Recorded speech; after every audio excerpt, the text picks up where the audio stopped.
ഇന്ന് നമുക്ക് കല്യാണത്തിനൊക്കെ ഇട്ട് നല്ല അടിപൊളി നെയ്ച്ചോറൊന്ന് ഉണ്ടാക്കി നോക്കിയാലോ. ഇതുണ്ടാക്കാനായിട്ട് ഞാനിവിടെ 3 ഗ്ലാസ് ജീരകശാല അരിയൊന്ന് അരമണിക്കൂർ വെള്ളത്തിൽ കുതിർത്ത് വെള്ളം വാർന്നുവും വെച്ചിട്ടുണ്ട്. ഇനി ഒരു പാൻ അടുപ്പത്ത് വെച്ച് അതിലേക്ക് 1 ടേബിൾ സ്പൂൺ നെയ്യും 1 ടേബിൾ സ്പൂൺ വെളിച്ചെണ്ണയും ഒഴിച്ച് നമുക്ക് അതിലേക്ക് 1 സവാള ചെറുതായിട്ട് അരിഞ്ഞ് ചേർത്തൊന്ന് വറുത്തെടുക്കാം.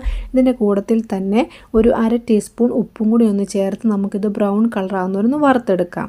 ഇപ്പോൾ ഇതായിട്ടും നമുക്കിത് കോരി മാറ്റാം.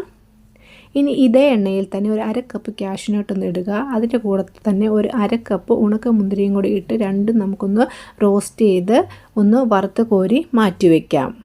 ഇനി മറ്റൊരു പാനിലേക്ക് നമുക്ക് ഇതേ എണ്ണ ഒഴിച്ച് കൊടുത്ത ശേഷം 1 ടേബിൾ സ്പൂൺ നെയ്യും കൂടി ചേർത്ത് കൊടുത്ത ശേഷം 2 കഷ്ണം കറുവാപ്പട്ട, 1 ബേ ലീഫ്, 1 ടീസ്പൂൺ പെരുംജീരകം, 5-6 ഗ്രാമ്പു, 2-3 ഏലക്ക എന്നിവ ചേർത്ത് കൊടുത്ത് നന്നായിട്ടൊന്ന് വഴറ്റിയെടുക്കുക. ഇനി ഇതിലേക്ക് നമുക്ക് 1 ടേബിൾ സ്പൂൺ ഇഞ്ചി വെളുത്തുള്ളി ഒന്ന് ചതച്ചെടുത്ത് ചേർത്ത് കൊടുത്ത് മൂപ്പിച്ചെടുക്കാം. എന്നിട്ട് ഇതിലേക്ക് ഒരു വലിയ സവോള ഒന്ന് ചെറുതായിട്ട് അരിഞ്ഞ് ചേർത്ത് കൊടുത്ത് നമുക്ക് നന്നായിട്ടൊന്ന് വഴറ്റിയെടുക്കാം. കൂടെ തന്നെ കുറച്ച് കരിവേപ്പില ഒന്ന് ചേർത്ത് കൊടുക്കാം.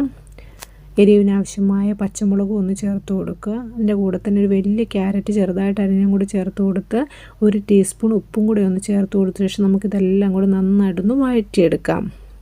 ഇതിൻ്റെയൊക്കെ പച്ചമണം ഒന്ന് മാറുന്നൊരു വഴറ്റിയെടുത്ത ശേഷം നമുക്കിതിലേക്ക് നമ്മൾ മാറ്റി വെച്ചേക്കുന്ന ചോറൊന്ന് ഇട്ട് കൊടുക്കാം. എന്നിട്ട് ഇത് നമുക്ക് 2-3 മിനിറ്റ് ഇതേ നെയ്യിലൊന്ന് നന്നായിട്ടൊന്ന് വറുത്തെടുക്കുക. ഇങ്ങനെ വറുത്തെടുക്കുക നമ്മൾ നെയ്ച്ചോറ് ഉണ്ടാക്കും. അതിൽ ചോറ് ഒട്ടും തന്നെ പരസ്പരം ഒട്ടിപ്പിടിക്കാതിരിക്കുകയും നെയ്ച്ചോറിന് പ്രത്യേക ഒരു ടേസ്റ്റ് തന്നെയായിരിക്കും. അപ്പോൾ ഇതൊരു കുറച്ച് നേരം ഒന്നിങ്ങനെ നന്നായിട്ടൊന്ന് വറുത്തെടുക്കുക. ഇപ്പോൾ ഇത് ഏകദേശം വറുത്ത് വന്നിട്ടുണ്ട്. നമുക്കിതിലേക്ക് ഇനി വെള്ളം ഒഴിച്ചു കൊടുക്കുക. ഞാൻ ഇവിടെ 4.5 ഗ്ലാസ് വെള്ളമാണ് ഒഴിച്ചു കൊടുക്കുന്നത്. 1 ഗ്ലാസ് അരിക്ക് 1.5 ഗ്ലാസ് എന്ന അളവിലാണ് ഞാൻ വെള്ളം ഒഴിച്ചു കൊടുക്കുന്നത്. ഇത് ഒഴിച്ചു കൊടുത്ത ശേഷം നന്നായിട്ട് തിളപ്പിച്ചെടുക്കുക. ഇതിലേക്ക് നമുക്ക് 1 ടേബിൾ സ്പൂൺ ഉപ്പും കൂടി ഒന്ന് ചേർത്ത് കൊടുത്ത ശേഷം നന്നായിട്ട് തിളച്ച് വരുമ്പോൾ നമുക്കിത് മൂടി വെച്ച് ഒരു 8-9 മിനിറ്റ് ചെറുതയിലൊന്ന് വേവിച്ചെടുക്കാം. ഇത് നമുക്ക് തുറന്നു നോക്കാം. ഇപ്പം ചോറ് നന്നായി വെന്ത് വന്നിട്ടുണ്ടെങ്കിൽ നമുക്ക് വറുത്ത് വെച്ചേക്കുന്ന കാഷ്യൂനട്ടും മുന്തിരിയും സവാളയും ഒക്കെ ഇട്ട് കൊടുത്ത ശേഷം കുറച്ച് കരിവേപ്പിലയും കൂടി ഇട്ട് കൊടുക്കാം. ഇതിൻ്റെ മേലിലേക്ക് ഒരു ടീസ്പൂൺ നെയ്യും കൂടി ഒന്ന് ഒഴിച്ചു കൊടുത്ത ശേഷം നമുക്ക് വീണ്ടും മൂടി വെച്ച് ഒരു 5 മിനിറ്റ് കൂടി ഒന്ന് വേവിച്ചെടുക്കാം. അപ്പോൾ എന്നിട്ട് തുറന്നു നോക്കാം. നമ്മുടെ അടിപൊളി ടേസ്റ്റിൽ നെയ്ച്ചോറ് റെഡി ആയിട്ടുണ്ട്. അപ്പോൾ എല്ലാവരും ട്രൈ ചെയ്ത് നോക്കുക. വീഡിയോ ഇഷ്ടമായി ലൈക്ക് ചെയ്യുക, സബ്സ്ക്രൈബ് ചെയ്യുക. Tata bye bye, see U.